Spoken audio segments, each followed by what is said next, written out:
Joining us first is Parker Noland. Again, please raise your hand to ask a question, and when you get called upon, please state your name and affiliation.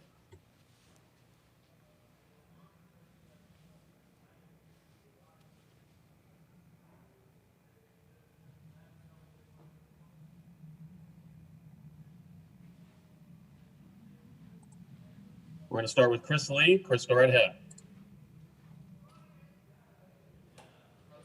Chris Lee at VandySports.com. Parker, what kind of scouting report did you guys have on the two guys you faced today? To be honest, we really didn't have much. Just kind of because of the COVID situation, we were preparing for someone different. But we knew if we just stuck to our plan, it would be okay. Next, we're going to go to Aria Gerson. Parker, mentally, what was it like for you guys having to sit through that long delay and knowing that, it wasn't your team that was involved and just waiting around before you were even able to play? It was a little tough. We had to stay focused for sure. Also, the main thing was just staying loose as a team. We do a really good job of that, and it was kind of just fun hanging out with the boys in the locker room. Next up is Robbie Weinstein. Hey, Parker. I guess since the postseason started, and especially in Omaha, it seems like it's been a little bit of a struggle sometimes at the plate. What do you think have maybe been the difficulties for you guys recently? Just kind of getting off our pitches, really. We need a better plan, and we're going to play better offense going forward. We're going to be connected, and we're going to do a better job. Next, Chris Harris.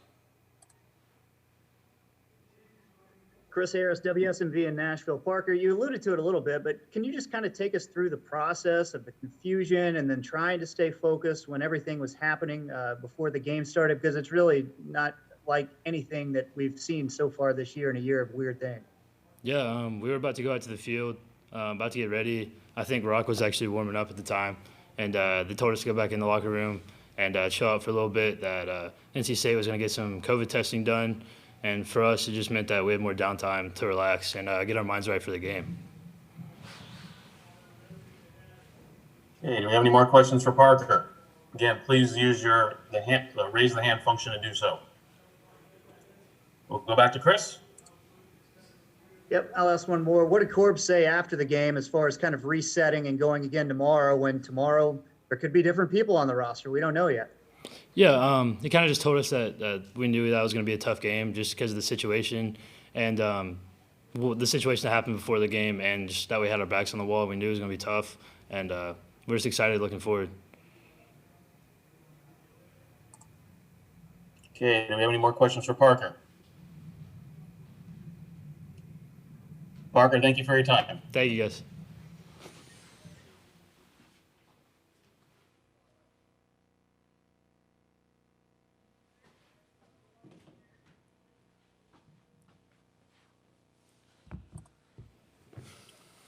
Next up, we have Kumar Rocker. Again, please use the raise the hand function to ask a question. I see Kayla Anderson. Kayla, go right ahead. Yeah, Kumar, what an interesting afternoon to say the least. Kayla Anderson with WKRN, by the way. Can you take us through kind of what happened and when you learned that you guys weren't going to start at 1 p.m.? Because I believe you were out there. Yeah, I was out there. Can you just take us through that? Well, I started warming up, and then I had to stop because they had to take some time to get their stuff together. Went back in the locker room, then I came back out, got back into pitching mode, and then went to play. Okay, next we'll go to Aria Gerson.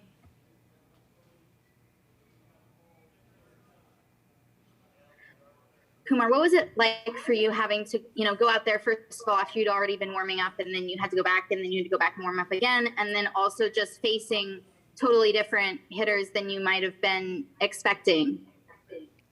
It's something that I could have gone without, but whatever was in front of me was in front of me. Okay, Chris Lee, go right ahead. Kumar, they played basically the same lineup the entire year. Their reserves didn't play much. They had a pitcher hitting today. How do you approach 3 or 4 guys that you probably don't have much of a scouting report on at all? You pitch to them like any other player. Okay, Chris Harris, go right ahead. Kumar asked Parker this. What was Korb's message before the game, just about remaining in the moment despite dealing with what you guys had to deal with? What did he say to you guys? I don't think he said anything. I think he knows us, and I think we know each other. All we need is each other. Okay, then I'll ask a quick follow then. You've talked about your leadership role on the team then. Did you say anything to the other guys about kind of the mental state that you all needed to be in? No, I think we knew what was ahead of us when we showed up to the field. We're a tough group, and we're going to continue to be one. Okay, Michael Ferrara, go right ahead.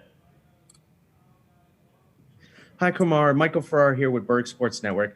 You had a very, very good dominating performance today. Just talk about your approach today against NC State, and what were you most proud of that you accomplished today? I want to throw that fastball in there. And Parker, who y'all just talked to, let me know that at second base at some point. Okay, we'll next move to Elizabeth Merrill.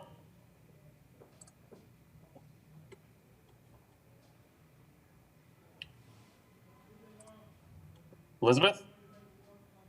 Hi, Kumar. Elizabeth Merrill, ESPN. I was wondering, with the events of today, how much does COVID kind of still loom in the minds if you're a player? I mean, it's been such a long year. I would assume the tests are a constant reminder, but I'm just kind of wondering, how much is COVID thought about still? I cannot answer for the rest, but personally, nothing for us, really.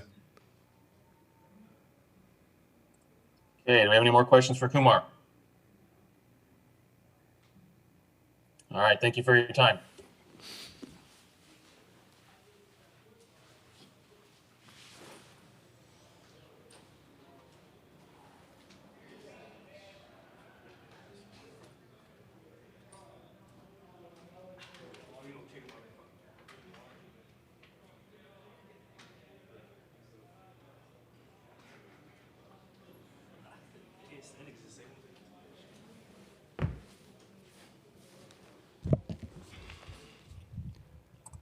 Okay, we have head coach Tim Corbin. Coach, please open with a brief statement, and then we'll open up for questions.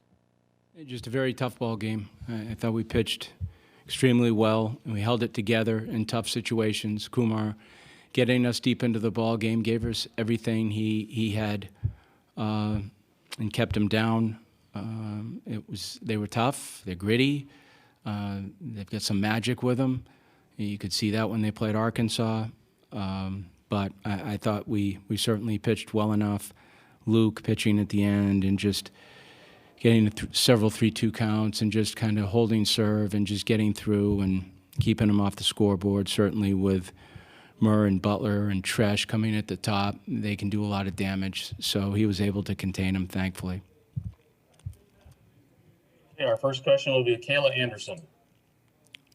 Yeah, Kayla Anderson, WKRN here in Nashville. Coach, will you just talk to us about before the game when you learned about the delay of the game and what information you got prior to knowing that it would actually happen today?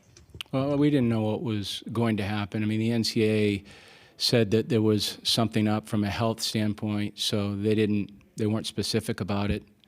So not until deeper into the delay, and then we knew. But it just became a situation that we had to deal with, like a rain delay. It was North Carolina State situation. It wasn't Vanderbilt's. We just had to be patient and kind of wait it out.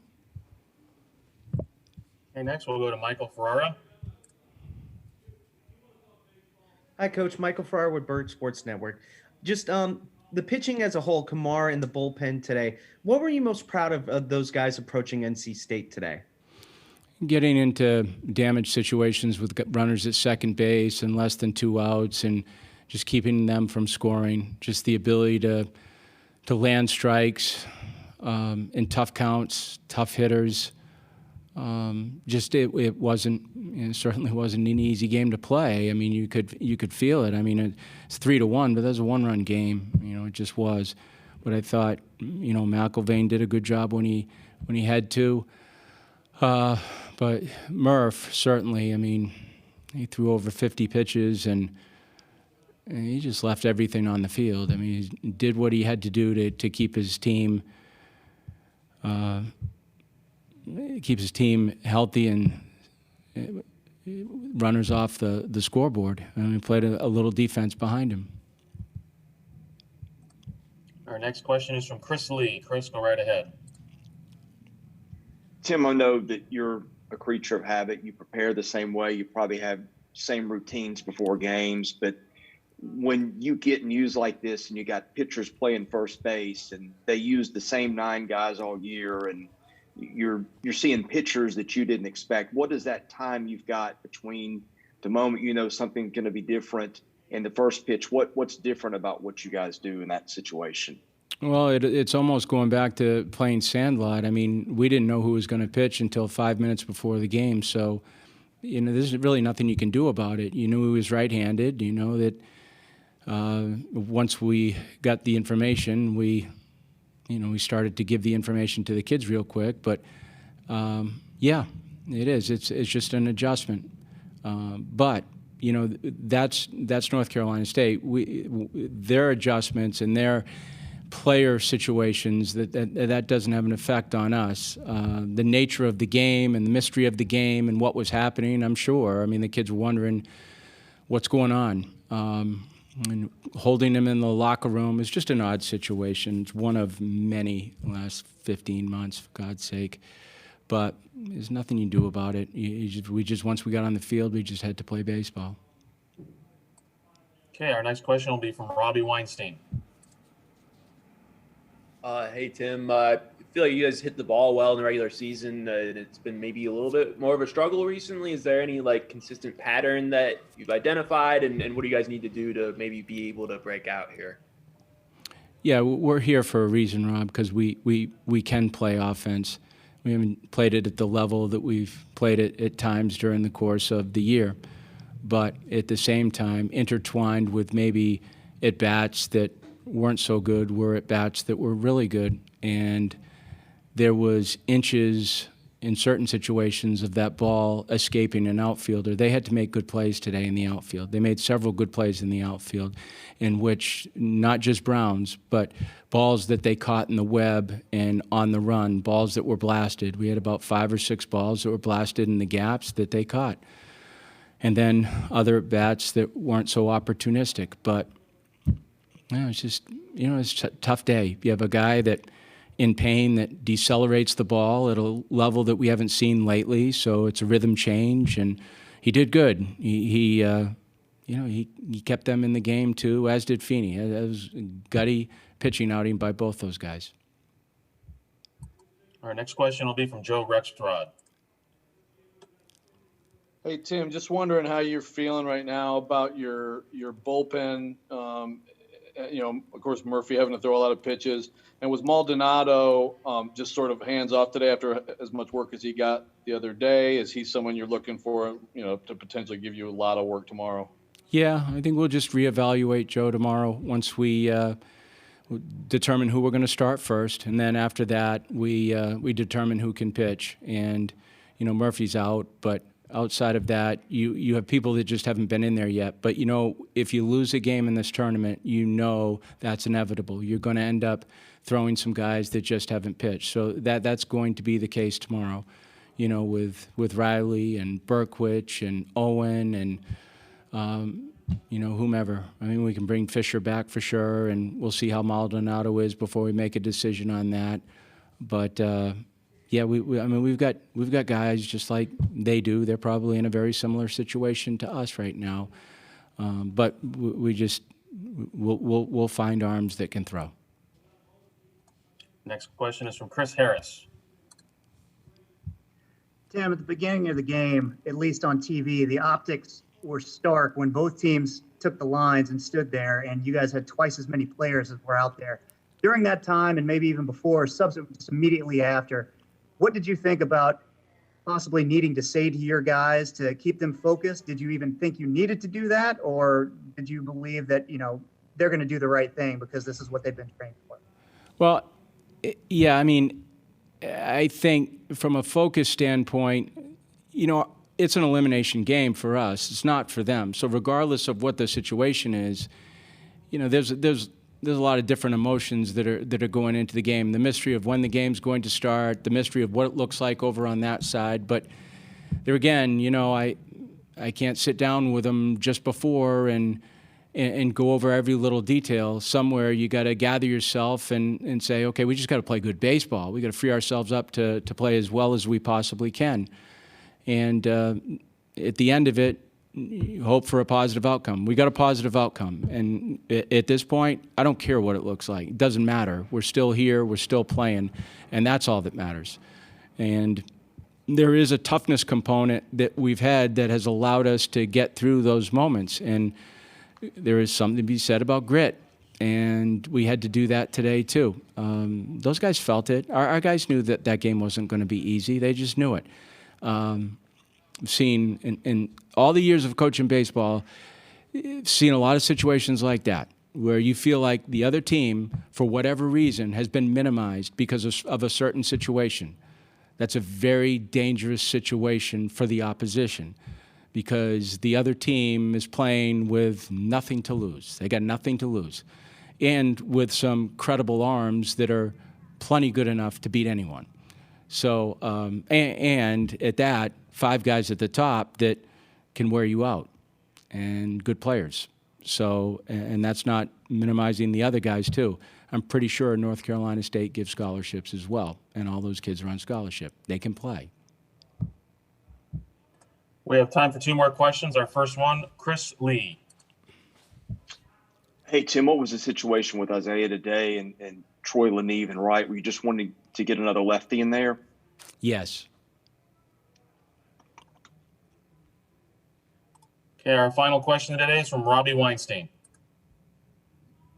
Hey, Tim, just wanted to follow up on the pitching situation. Is Jack available tomorrow, and how do you work through that decision with the rest and all that sort of stuff? Yeah, we'll just wait until tomorrow, and when they wake up, we start moving around a little bit. We'll find out what we have and whether Jack is or anyone else for that matter. We'll determine that once they start moving around, once they start throwing, once they start moving their arm. Coach, thank you for your time. Yep, thank you guys.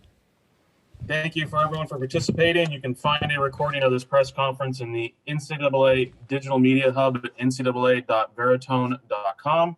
Transcripts will be available at ncaa.com/transcripts. Thank you.